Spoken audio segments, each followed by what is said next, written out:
installons Jenkins. Pour cela, je me rends sur Jenkins.io et dans Documentation, Installation. J'ai toute la documentation d'installation. J'ai pour les conteneurs, Docker, Kubernetes. J'ai aussi pour les systèmes d'exploitation, Linux, macOS et Windows. D'autres systèmes éventuellement. Les WAR files, c'est vraiment pour une installation sur un environnement Java préinstallé. On va nous regarder sur les systèmes d'exploitation. Docker et Kubernetes sont vraiment réservés aux personnes qui connaissent déjà bien les conteneurs. Pour les systèmes d'exploitation, Windows et macOS disposent d'installateurs pour Jenkins qui sont très bien faits. Me focaliser sur Linux qui est à la fois un peu plus complexe, donc il vaut mieux qu'on le voit ensemble, et à la fois représentatif de ce que vous aurez sûrement à faire, puisque c'est souvent sur un serveur que l'on a à installer Jenkins pour de l'intégration continue, et souvent un serveur Linux. Je vais sur un serveur Ubuntu ici. Dans ma console, je vais faire déjà une mise à jour, m'assurer que tous les paquets sont à jour. Je vais faire un apt update, mon mot de passe administrateur. Maintenant, je vais pouvoir installer un JDK puisque Jenkins est sur une base Java. Je vais faire un OpenJDK. Il est assez tolérant sur les versions. Je vais faire une version 11 quand même récente pour moi.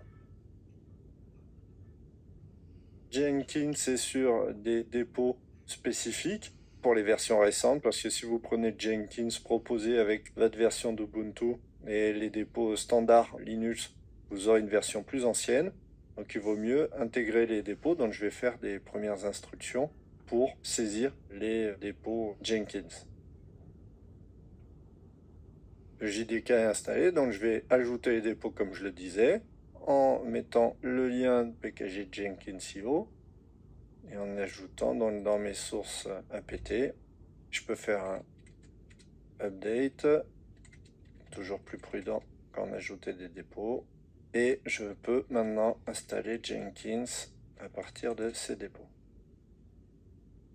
Je peux maintenant lancer le service Jenkins.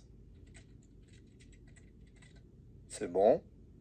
Maintenant, je peux me rendre sur localhost 2.80.80 ou 127.0.0.1 2.80.80 et j'arrive sur cette page où on me demande de rentrer le mot de passe administrateur ici.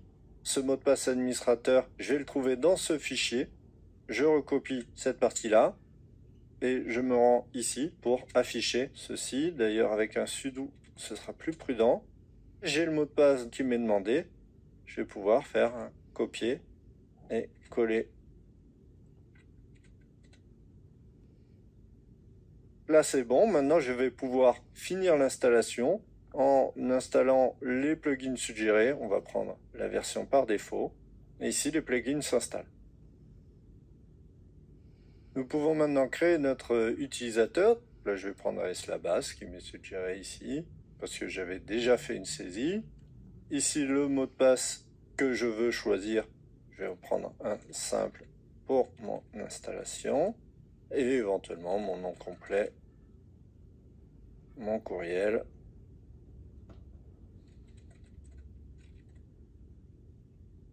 Je peux donc sauver et continuer, ce que je fais.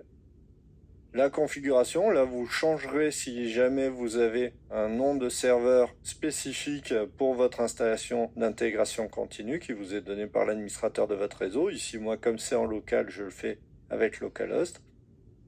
Mon Jenkins est prêt à être utilisé. Je peux rentrer au niveau de mon utilisateur Sylvain Labasse. On a tout prêt maintenant pour faire le reste de la formation.